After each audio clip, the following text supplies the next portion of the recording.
Couturière, couturier, bonjour à tous, bienvenue dans cette nouvelle vidéo. Aujourd'hui, c'est un tuto que je vous propose. Nous allons coudre ensemble une petite trousse de toilette comme ceci, qui a vraiment, alors là pour le coup, la forme de la trousse de toilette avec sa petite poignée sur le dessus, la petite languette, la petite tirette à l'arrière pour pouvoir refermer le zip simplement, et à l'intérieur, une trousse complètement doublée. Hop, entièrement doublé à l'intérieur. Alors, je dois quand même vous confesser, c'est pas un projet super simple, c'est pas vraiment destiné aux débutants. Il y a une partie un petit peu compliquée qui consiste à coudre en fait toute cette partie-là, la partie que j'ai appelée la partie devant, qui fait le tour en fait de la trousse. Et cette partie se coud en un coup, c'est-à-dire vous allez vraiment accrocher le devant sur tout le dessus et sur le côté, et ensuite on va épingler tout le tour comme ça et tout coudre d'une seule traite. Ça peut être un peu angoissant, un peu long, un peu compliqué à imaginer et à faire. C'est pas impossible du tout, mais voilà, c'est un petit peu compliqué parce qu'il y a des arrondis, il y a des choses qu'il ne faut pas coudre, il ne faut pas coudre la doublure en même temps que la partie extérieure de cette trousse. Bref, c'est pas forcément un projet destiné aux grands débutants en couture, mais si vous avez déjà un petit niveau, il n'y a aucun souci, ça se fait finger in the nose. J'ai beaucoup parlé, hein. Je vous explique comment télécharger le patron qui est gratuit. Il y a deux possibilités, soit sur mon blog qui s'appelle Couture Enfant, la page directe pour télécharger le patron juste en dessous de moi dans la description. Sur la page, normalement, il y a un petit lien où il y a marqué cliquez ici pour télécharger le patron, vous rentrez votre adresse email et le système vous envoie automatiquement le patron par mail. La deuxième option, c'est en allant sur Facebook, sur le groupe Facebook de Couture Enfant. Pareil, pour que vous ne cherchiez pas 2 heures sur Facebook, le lien direct est juste en dessous de moi dans la description. Et sur Facebook, à partir du moment où vous êtes sur ce groupe, qui est gratuit hein, évidemment, vous pouvez télécharger tous les patrons que je propose en un clic. Voilà, c'est parfait, vous choisissez la méthode que vous préférez et on va passer à l'impression. Une fois que vous avez téléchargé le patron, il va falloir l'imprimer et de préférence à la bonne taille pour que vous et moi fassions la même trousse de toilette, en tout cas une trousse de toilette à la même taille. Pour cela, dans votre logiciel d'impression, il va falloir cocher la case taille réelle ou, comme moi, échelle et mettre 100%. Si vous avez des doutes concernant l'impression de votre patron, il y a sur la première page un carré de vérification qui fait 5 cm de côté. Donc avec une petite règle, vous vérifiez que ce carré est aux bonnes dimensions et si c'est le cas, vous pouvez imprimer la seconde page, c'est que tout va bien. La planche de patron n'a pas à être assemblée, les deux pages sont indépendantes et on peut donc passer à la découpe des différentes pièces. Il y a 5 pièces à découper avec votre paire de ciseaux à papier. Vous découpez bien le long du trait, il n'y a pas de marge de couture à rajouter, elles sont déjà incluses dans le patron. Voyons maintenant le matériel nécessaire à la couture de cette trousse de toilette. On va utiliser un tissu pour l'extérieur, moi c'est cette espèce de jacquard ou de bâchette. C'est un tissu assez épais, assez rigide, qui va permettre à la trousse de bien se tenir, de rester assez ferme et rigide. Vous pouvez évidemment choisir un tissu moins épais que du jacquard ou que de la bâchette, un tissu qui va moins se tenir. Mais dans ce cas-là, je vous conseille néanmoins d'entoiler le tissu, de poser du thermocollant sur l'envers du tissu extérieur. Ça permettra de le maintenir en place, d'éviter que le tissu s'affaisse, que votre trousse s'affaisse lamentablement sur elle-même. Ce ne serait pas très joli. Et un second coupon de tissu est utilisé pour la doublure. Cette fois, c'est une cotonnade, c'est un tissu assez fin. Et enfin, il va vous falloir de la fermeture à glissière. 40 cm sont nécessaires pour cette trousse de toilette. Et moi, je vais utiliser de la fermeture à glissière au mètre parce que c'est moins cher. Mais vous pouvez évidemment utiliser d'autres types de fermetures éclairs disponibles déjà découpées. Allez, on passe à la découpe des tissus. Attaquons-nous à la pièce principale, le devant de la trousse, c'est la pièce qui va vraiment faire le tour de la trousse de toilette. Vous voyez que je fais attention au positionnement de ma pièce pour que le perroquet se retrouve sur l'un des côtés de la trousse et surtout qu'il ne soit pas à l'envers. Faites attention si vous utilisez un tissu à motif. Il y a une petite chose à laquelle il va falloir faire attention lorsque vous découpez votre tissu, en tout cas la partie extérieure devant. Regardez. Là, le tissu a un sens, vous voyez mon petit perroquet qui est juste ici.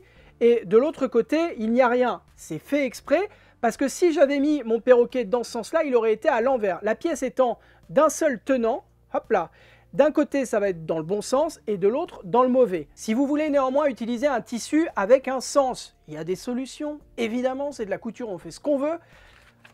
Cette pièce-là, vous n'allez pas la découper dans la pliure, vous allez la découper 2 fois, dans le bon sens du coup, 2 fois, mais en rajoutant 1 cm juste en dessous, là, juste ici. Et comme ça, ce centimètre, c'est la marge de couture qu'on va rajouter. Vous allez ensuite coudre donc la pièce devant, comme la mienne, qui est dans un seul pan. Vous allez la coudre et vous aurez la même pièce que moi à la même taille, puisque le centimètre qu'on rajoute ici va servir de marge de couture. Donc vous allez coudre pile poil la même chose. Voilà, ça vous complique un petit peu la tâche, mais ça vous permet d'utiliser un tissu avec un motif qui a un sens, sans avoir un motif à l'envers sur votre trousse. On va replier le tissu sur lui-même, aligner la mention pliure sur la pièce de patron avec le pli du tissu, on épingle la pièce et on découpe tous les côtés sauf le côté plié.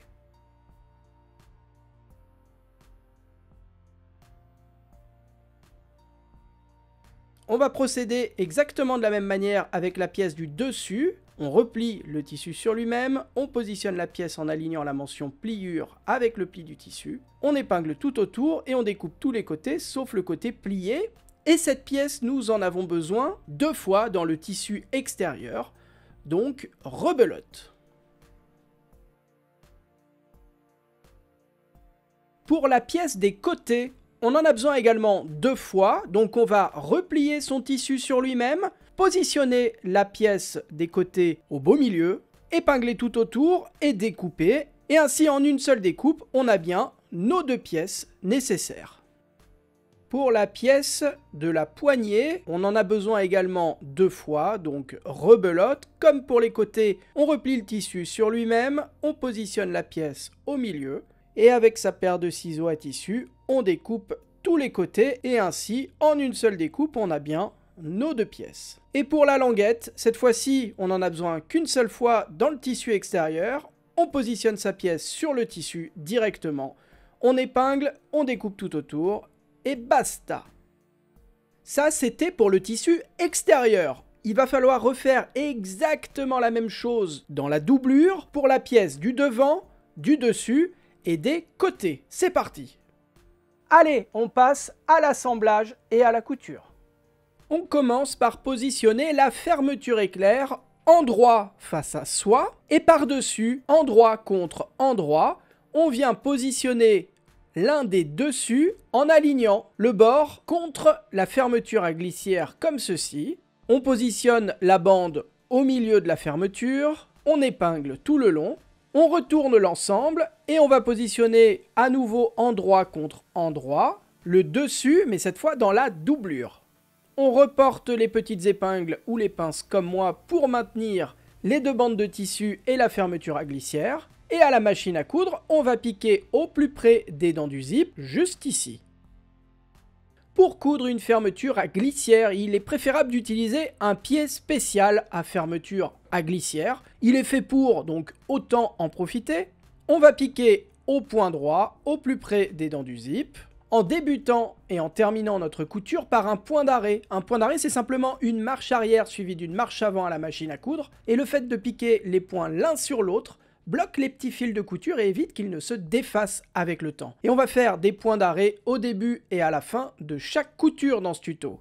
Vous piquez tout le long des dents du zip et à un moment donné vous risquez d'être bloqué par le curseur de votre fermeture à glissière. Pas de problème, on laisse l'aiguille plantée, on relève le pied presseur et on va faire passer le curseur à l'arrière de sa couture, là où on a déjà cousu. Vous rabaissez le pied presseur et vous continuez votre couture jusqu'au bout où vous terminez en faisant un point d'arrêt. On coupe tous les petits fils de couture qui dépassent et nous allons faire passer maintenant le tissu extérieur et celui de doublure du même côté de la fermeture à glissière, envers contre envers, comme ceci. On épingle l'extrémité pour que les 2 tissus soient bien l'un sur l'autre. L'idée, c'est de faire une surpiqûre tout le long de la fermeture à glissière pour bloquer le tissu extérieur et la doublure ensemble. Et ainsi, lorsque vous allez ouvrir votre trousse de toilette, évitez que la doublure ne se prenne dans le curseur et bloque la fermeture à glissière, parce que ça, c'est vraiment relou. Et à la machine à coudre, nous allons donc surpiquer tout le long, juste ici. On garde le pied presseur à fermeture à glissière et on va piquer tout le long, en débutant et terminant par un point d'arrêt. On coupe les petits fils de couture qui dépassent. Et là, il va falloir refaire exactement la même opération, mais pour l'autre côté de la fermeture à glissière.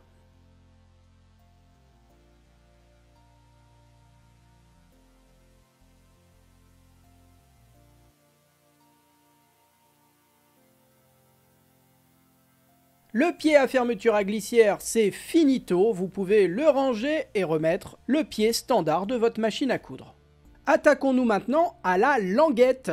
On la positionne envers face à nous et on va replier sur 1 cm chacun des deux longs côtés, donner un petit coup de fer à repasser pour bien marquer le pli, puis replier l'ensemble sur lui-même et à nouveau on donne un petit coup de fer à repasser pour que ça tienne. On épingle et à la machine à coudre, on va piquer au point droit juste ici. On débute la couture par un point d'arrêt, on termine par un point d'arrêt, on coupe les petits fils de couture qui dépassent et nous allons pouvoir nous attaquer maintenant à la poignée. On positionne l'un des rectangles endroit face à nous et par-dessus endroit contre endroit, on positionne le second rectangle, on épingle et on va piquer ici et là au point droit.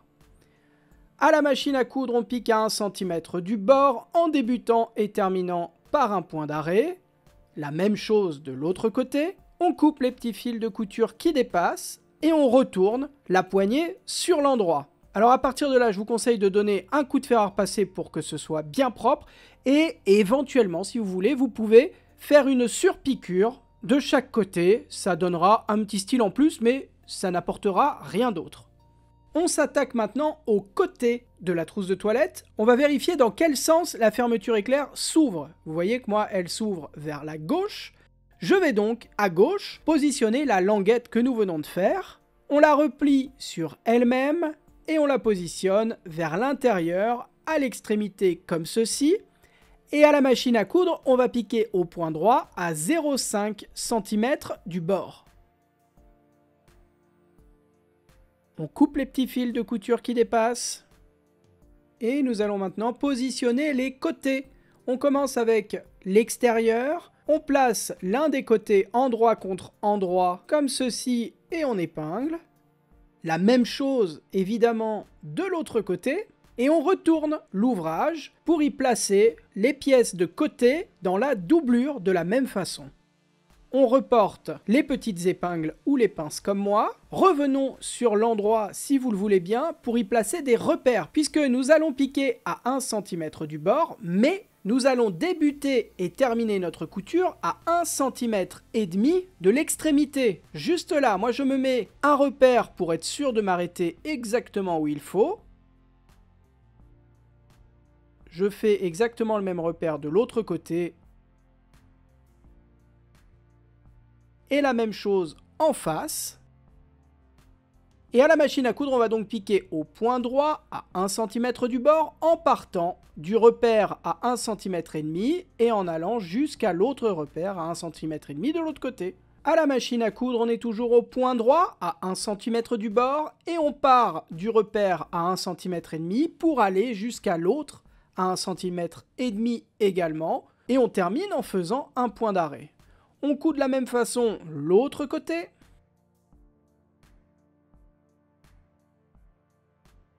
On coupe les petits fils de couture qui dépassent. Avec votre paire de ciseaux à papier, ou en tout cas une paire de ciseaux qui ne craint pas trop, vous venez retirer l'excédent de fermeture à glissière de chaque côté, parce que maintenant on est sûr que le curseur ne sortira plus des dents du zip, maintenant que les côtés sont cousus, et nous allons pouvoir passer à la couture du devant de la trousse de toilette. Pour cela, on va faire passer les côtés doublure et tissu extérieur envers contre envers. Pour éviter que ça bouge, on vient mettre une petite épingle ou une pince comme moi. Et on va marquer le milieu en repliant l'ouvrage sur lui-même. Avec les doigts, vous venez pincer le centre pour marquer discrètement le milieu. Vous pouvez reporter cette marque avec un petit crayon, comme ça on est sûr qu'elle ne bougera pas. Et on va repérer également le milieu de la pièce devant dans le tissu extérieur. On replie la pièce sur elle-même, on marque le milieu de cette façon et on va positionner le devant et le dessus l'un sur l'autre, endroit contre endroit et épingler. Lorsqu'on épingle, on épingle uniquement le tissu extérieur. On laisse la doublure de côté pour le moment, elle ne doit pas être prise dans cette couture. Et maintenant, on va continuer à épingler la pièce du dessus ainsi que celle des côtés tout le long de la pièce du devant. Et c'est pour cela que nous avons cousu nos côtés en laissant 1,5 cm non cousu. Cela nous permet de coudre uniquement le tissu extérieur et de ne pas prendre la doublure dans cette couture. On repère à nouveau le milieu de la pièce devant, cette fois de l'autre côté, puisqu'il faut qu'elle corresponde à l'autre côté du dessus. Et on va continuer à épingler la pièce du devant tout le long. En gros là, en une seule couture, nous allons complètement fermer la trousse de toilette.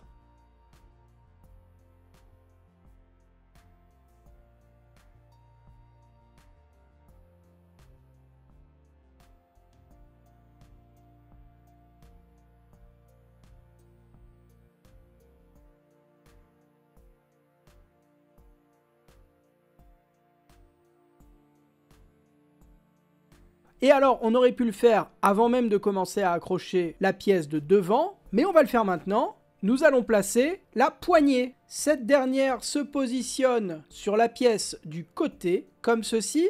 Vous voyez qu'elle est plus longue que la pièce de côté, c'est normal. Vous venez poser bord à bord la poignée de cette façon, mettre des petites épingles ou des pinces pour éviter que ça bouge.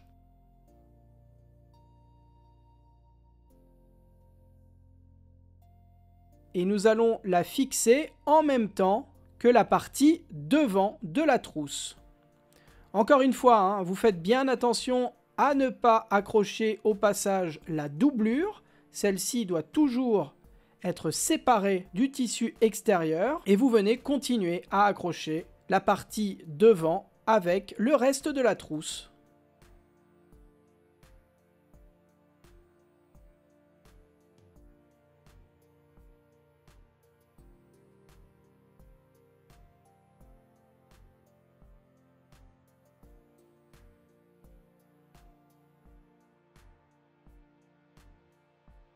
Et à la machine à coudre, on va piquer à 1 cm du bord tout le long de la trousse, comme ceci, en débutant et terminant notre couture en faisant un point d'arrêt.